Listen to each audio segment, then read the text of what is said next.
जो पार्टी हिंदू मुसलमान भारत पाकिस्तान जैसे नारों पर ही विजय प्राप्त करती हो, जिस पार्टी का कुछ विकास से लेना देना नहीं हो, वैसी पार्टी के लोग भारत और पाकिस्तान के युद्ध विराम होने के बाद भी ऐसे ऐसे बयान दे रहे हैं जो सुनने लायक नहीं है। सुनने वाले को ऐसा लगता है कि जाके यार 2-4 थप्पड़ कोई लगा दे तो मतलब दिल को थोड़ी सी सुकून मिल जाए।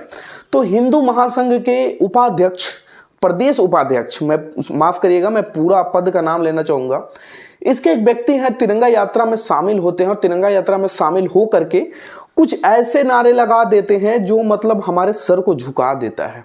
पाकिस्तान जिंदाबाद जिंदाबाद जिंदाबाद, पाकिस्तान जिंदाबाद जिंदाबाद जिंदाबाद। उस तिरंगे यात्रा में इस प्रदेश उपाध्यक्ष की करतूत देखिए, इस निर्लज उपाध्यक्ष की करतूत देखिए।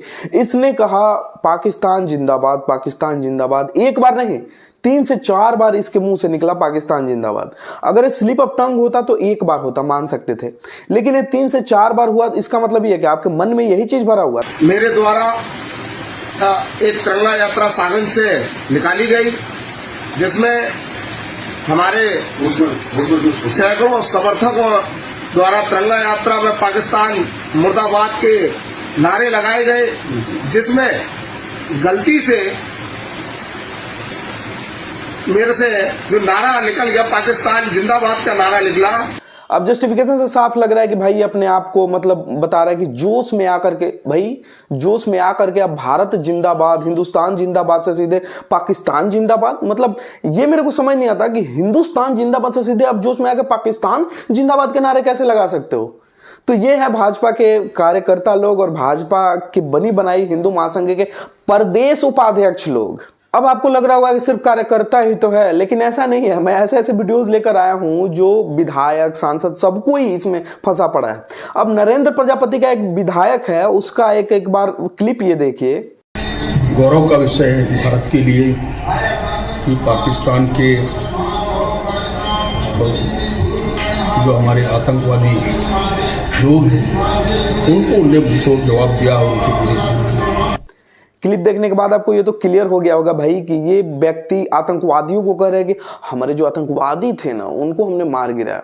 भाई आपके आतंकवादी थे तो एक काम करो, या तो आप चले जाओ या तो उनको फोन करके बुलाओ ताकि उनका कुछ स्वागत हो सके भारत में। मतलब आप भाजपा के हैं, पाकिस्तान मुर्दाबाद, हिंदू मुस्लिम करा के आपको वोट लेना है, और जब ये समय चल रहा है आपके अकॉर्डिंग का, तो उस समय आप ऐसे बेतुका बयान दे रहे हो, मतलब अपने पैर पे अपनी कुल्हाड़ी मार रहे हो। मतलब इतना कोई व्यक्ति स्लिप ऑफ टंग कैसे कर सकता है? एक पार्टी के लोग इतनी बार स्लिप ऑफ टंग कैसे कर सकते हैं? एक सांसद है भाजपा के और उनका एक बयान आया है, बयान पहले सुनिए। जिन माताओं के सिंदूर को मिटाने का काम जिन लोगों ने किया, जिन आतंकवादियों ने किया, और जिन आतंकवादियों को जिनने पाला, जो पाल रहे हैं, उनको नेस्त नाबूद नहीं कर देंगे तब तक चैन की सांस नहीं लेंगे। और यशस्वी प्रधानमंत्री जी को हम धन्यवाद देना चाहेंगे, और पूरा देश की वो सेना, वो सैनिक उनके चरणों में नतमस्तक है। अब बयान सुनने के बाद आपको शुरू में तो लगा कि भाई ये कितना धार्मिक, कितना मतलब देश भक्त आदमी है और कितनी अच्छी तरीके से भारत के लोगों का और भारत के सेनाओं सब कुछ का गुणगान कर रहा है। लेकिन अंत में जाते जाते इस व्यक्ति ने कुछ ऐसा बोल दिया जिससे लगा कि भाई ये व्यक्ति का ये नीच सोच मतलब हमारे जूतों के नीचे रहने लायक भी नहीं है। ये व्यक्ति कह रहा है कि भारत की सेना और भारत के प्रत्येक सिटीजन नरेंद्र मोदी जी के कदमों में नतमस्तक है। इस युद्ध के बीच काफी लोगों का जो बयान है वो अजीब तरीके से भी मैनिपुलेट किया गया, अजीब तरीके से हम लोग एनालाइज किए। एक व्यक्ति जो हमेशा कभी हिंदू गांव बसा देता है, कभी हिंदू राष्ट्र की बात करता है, मुसलमानों को हिंदू में कन्वर्ट होने की बात करता है।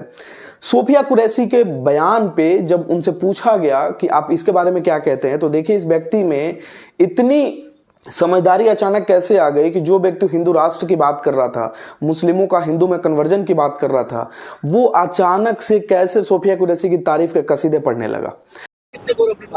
निश्चित रूप से हमने उनके बारे में जो आर्टिकल पढ़े, न्यूज के लेख पढ़े, हमको गौरव बहुत हो रहा है कि वो नौगांव क्षेत्र परिक्षेत्र में बुंदेलखंड की भूमि से पहुंच करके भारतीय सेना में उन्होंने एक पद की जिम्मेदारी लेते हुए ऑपरेशन सिंदूर में अपनी काम अपनी कार्यशैली के द्वारा पूरे भारत को आकर्षित किया और बेटियों के लिए एक नई मिसाल प्रस्तुत की कि हमारी बेटियां भी बेटों से कम नहीं है। महारानी लक्ष्मीबाई का जीता जागता उदाहरण उस बेटी को कहा जाए तो अतिशयोक्ति नहीं होगी। इसका कारण ये हो सकता है कि मतलब इसको डर था कि अगर इस समय में मैं कुछ ऐसा बोल दूं हिंदू मुस्लिम तो शायद इसका जो दुकान है, जो सो कॉल्ड दुकान ये जो चलाता है भविष्यवाणी करने वाला, वो दुकान बंद हो जाएगा। ये वही व्यक्ति है, इसको भूलना मत, जो हिंदू गांव बसाया था बुंदेलखंड में, और अभी बुंदेलखंड का नाम लेकर के सोफिया कुरैशी की तारीफ की कसीदे पढ़ रहा है व्यक्ति, तो इसका जो असली चेहरा है वो छुपना नहीं चाहिए। अब धीरेन्द्र शास्त्री जो बड़ बोले हैं वो कुछ भी बोलते रहते हैं, उनके बातों पे थोड़ा सा ध्यान नहीं देते हैं, हालांकि बीजेपी के एक तरीके के प्रचारक ही हैं।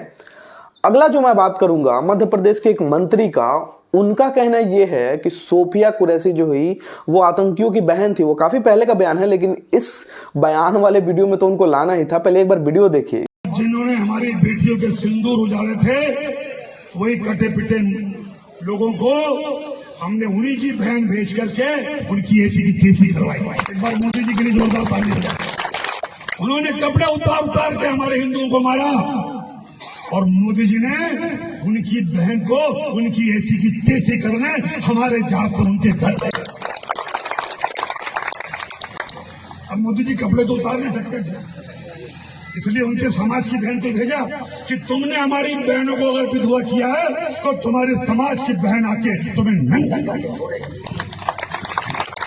देश का सम्मान, मान सम्मान और हमारी बहनों का सुहाग का बदला तुम्हारी जाति की समाज की बहनों को पाकिस्तान भेज करके अगर कोई ले सकता है, और उन्होंने कहा था। इतनी नीच और इतनी घटिया सोच सिर्फ भाजपा के लोगों की ही हो सकती है। एक ऐसी वीरांगना जिसका कसीदा पूरा आज भारत देश पढ़ रहा है, वैसी वीरांगना के बारे में आज ये भाजपा के लोग ऐसी बातें कर रहे हैं। चलिए, तो विदा लेने का समय आ गया है, लेकिन विदा मैं ऐसे थोड़ी ना लेता हूं। एक सीएम जो एक पीएम की कैसी तारीफ कर रहे हैं, तारीफ नहीं सॉरी क्रिटिसाइज कर रहे हैं, उस क्रिटिसाइज को देखते जाइए। कैसे एक पहले के सीएम आज के पीएम के खुद क्रिटिसाइज कर रहे हैं, तो उस तारीफ को देखते जाइए। मिलते हैं अगले वीडियो में, तब तक के लिए इजाजत दीजिए। ये पड़ोसी देश हमें परेशान कर रहे हैं, ये सेना की कमजोरी के कारण, सेना की कमजोरी के कारण।